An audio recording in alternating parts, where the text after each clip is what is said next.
everyone, welcome back to Shilpi's Academy. So today is gonna be the third lesson of our English and Business Communication paper, and that is comprehension of passages. See, this comprehension you all would have done in your school level also. I mean, I can tell you about myself that we had this English paper, as I told you all earlier, and that was only about comprehension. Up to 40 marks used to come in only for comprehension. And I used to love doing that, okay?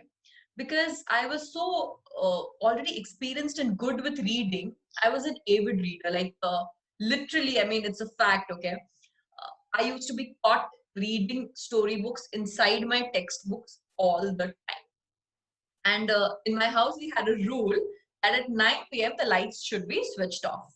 And once that lights was switched off, I used to go to the balcony or to the washroom and read my Sydney Sheldons. I was so crazy about reading.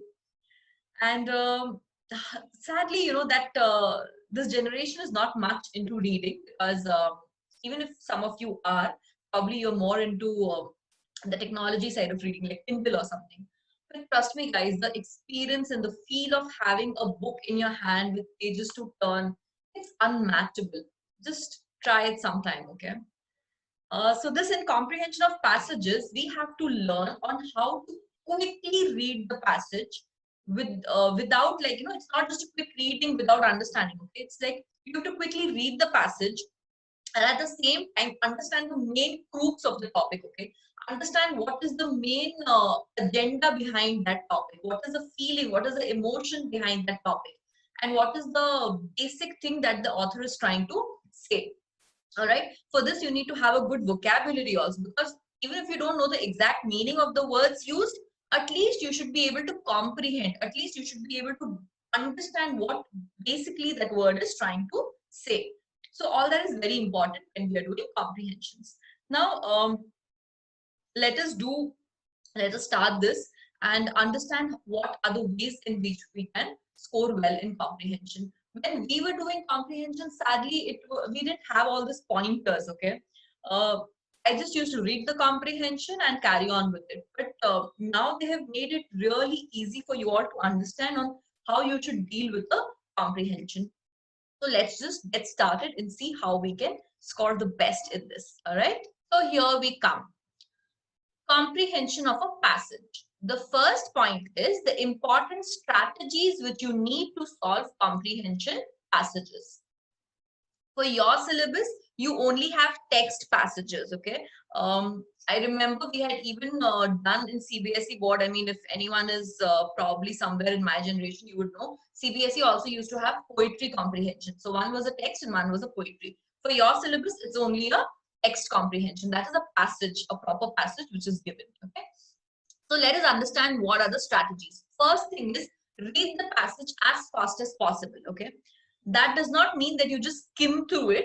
What they are trying to tell you over here is read the passage with, even if you are not understanding each and every word, it's okay, but try to read the passage as fast as possible so you understand the main theme behind that passage. All right, that is the first step.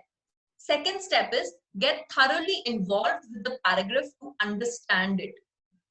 The first reading can be a very quick reading where you just understand the theme of the passage.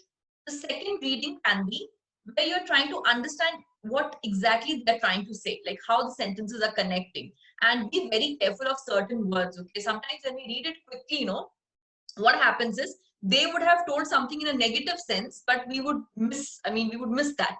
So when we read through the comprehensions, I'll advise you on how you can do this, okay? The third one is underline the important lines of the passage to understand the main idea of the passage or tone of the author, which also helps to answer the questions. This is very important. While going through the passage itself, if you feel that, yes, this sentence is something which is trying to tell the theme of the passage, it's not possible to underline probably in your question, but you can just make note of those things, okay? As in make a mental note of those things. What is the main idea, what is the tone of the author. By tone of the author, what we mean, no, whether the author is telling all these things sarcastically, or whether he's worried and telling all these things, or whether he's criticizing someone, or whether he's praising someone, whether he's very sad and upset and this is coming out. That tone you have to understand. That's very important. Okay. The next point is try to translate a complex line in your own words as it helps in analyzing the main idea of the paragraph. If you see any complex lines, which just pay a little more focus, pay a little more attention on those 2-3 lines and try to understand what exactly are they trying to say. You know, you can just in your mind translate it into simple words like, okay, so this is what they are trying to say, you know, something like that. Underline or mark keywords as it helps you to discover logical connection between the passage and helps in understanding better. You may or may not do that. To be very honest, see, I'll tell you something very frankly, which is personally my perspective. Okay, you may or may not agree to it. These all steps practically I didn't really used to do in you know, when I used to solve the comprehensions. There are few steps which you will do subconsciously. Few steps you have to do consciously. In my school also, our teachers used to tell us to read the comprehension 3 times. However, I never did that. I had this habit, I was comfortable with this habit of skimming through it once, reading through the questions once, and then going back to the comprehension and reading it carefully again. And this is the process which I followed, which really worked for me. And while you're practicing, you can follow the same process and find out if it is working for you. It will work. Skim through the passage, go through the questions, and then you can read to the passage once again. All right. Coming to the next part, do not assume anything on your personal belief. This is very important because, you know, whenever you're reading something, try to read it with a very neutral mindset. Don't get your own conclusions, your own thinkings into the picture. It clouds your vision basically. You know, you're not able to see things the way they are because you are bringing your personal beliefs into the picture. Look back to the paragraph when in doubt. Of course, this is the most important because when you read the paragraph quickly first, or even if you read it very slowly, when you go to the questions, you will have to again go back to the paragraph and understand what they are trying to say. So this is one very important step. Read the questions and all the alternatives provided and choose the most appropriate one. Yes, definitely. I think comprehension is one thing. I mean, for the other subjects, I will not advise you this. For the other subjects like say legal aptitude and all, if you are, or even current affairs, if you're doing, if there is a question, I always suggest that without seeing the options, you think what is the answer and then you see the options. Okay, it really helps because sometimes the options are so confusing that even if you know the answer, you get confused. So first, without seeing the option, you think what is the answer and then you read through the options. All right. But for comprehension, I never say that you first think of the answer and then read the options. No, you read the questions, you read the options, and then you think what is, you know, applying the best, applying most closely. So for only comprehensions, I would suggest to read the options first. All right, this I feel really helps. So this is all about the strategies that you need to solve the comprehension. Instead of following this big strategy, you can just simply follow a 3-step approach, which I personally recommend to all my students. First thing is read through the passage quickly. Quickly means not as so fast that you don't know anything what happened after the end, okay? But skim through it quickly and understand what is the main theme behind the passage. Second thing is go through all the questions, options. Third thing is go back to the passage after seeing those questions, question wise, okay? Question wise, go back to the passage and then read that portion once again and then answer the question. Okay, so these are the 3 steps. Read through the passage, go through the questions, go back to the passage, read it. This is the basic, simple 3-step approach which you can follow. Next, what are the skills that you need to comprehend the passage well? Logical ability, fluency, inference power, analytical ability, reasoning ability, sentence construction and cohesion, reading speed, vocabulary power, working memory and attention. I'll just explain all this to you in a smooth way. See, you won't really be getting questions from this. This is just for your understanding, all right? Whenever you're reading any passage, you need to have a logical ability to interpret it, to decipher it, to understand what they are trying to say. For this, you need a certain logical ability. Okay, you cannot let emotions rule that. Okay, if supposing something that passage is talking about women empowerment, for example, so a lot of the women out there who feel very passionately about the subject and get emotional about it and take things from emotional perspective. Do not do that. I say the same thing for law also. Never judge case laws or anything from an emotional perspective. Always be very impartial and think how logically it can be done. Okay. So number one is you need to have a logical interpreting power. Fluency is there. You need to be smooth with the entire thing. You should be fluent with how the sentences are getting connected, what they're trying to say. Inference power is again the same thing, or your ability to interpret the meaning. Okay, sometimes the sentence is saying something, but the meaning, the actual meaning behind the sentence is something else. So you need to understand what is the author trying to say. Okay. For example, sarcastically, I can like generally our mothers are experts with this. Okay, your mother would tell you after you have had a lot of junk food in the evening, she can ask you again, so you want a cake more, you want a slice of pastry more, and that's not that's a sarcastic comment, right? So you need to understand where sarcasm is there, where criticism is there. Okay, the person is not asking you actually whether you want a slice of cake or not. The person is actually sarcastically saying that you have now had enough, now do you still want more, that kind of a thing. So you need to understand, interpret what is the main theme behind this comprehension. The next is your analytical ability, reasoning ability, which is pretty similar to what we have discussed. You need to understand the reasons, you need to analyze what is happening, then sentence construction and cohesion, how the sentences are construed, and if it's a long sentence, whether it's in a negative way, in a positive way, how they are connected to each other, what they are trying to say, those kind of things. Your reading speed has to be good, your vocabulary has to be good, and attention and working memory. Okay, working memory is, I think, at your age, it's good for most of you. Three important things. Okay, in this entire thing, I will tell you that there are four important things. In all these skills which your book has told you, the four important skills is you need to have a good reading speed. Okay, and that cannot be built overnight. Let us be very frank, it cannot be built overnight. I would suggest you, not just for clearing CSET, but in general for your life ahead, make it a habit of reading at least 50 pages of a book every day. Okay, I personally read 100 pages every day. I mean, I used to be doing that for a very long time. Past few months, I have not been able to do it that much because of various reasons.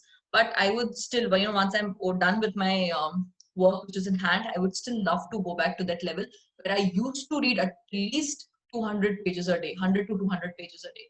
For you, I would suggest to start with 50 pages a day. You can pick any fiction, non-fiction, romance novel, anything, but a book. I don't mean the newspapers or the news apps and all those things. That is different. That is required in a separate level, right? So do that. Number one is your reading speed. Second thing is your working memory and attention. Most of the time, it used to happen with me at least.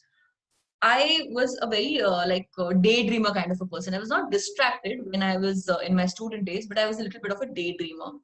So sometimes I used to be reading the comprehension, and in between I used to get lost. Like, I'm reading, but my mind has gone somewhere else.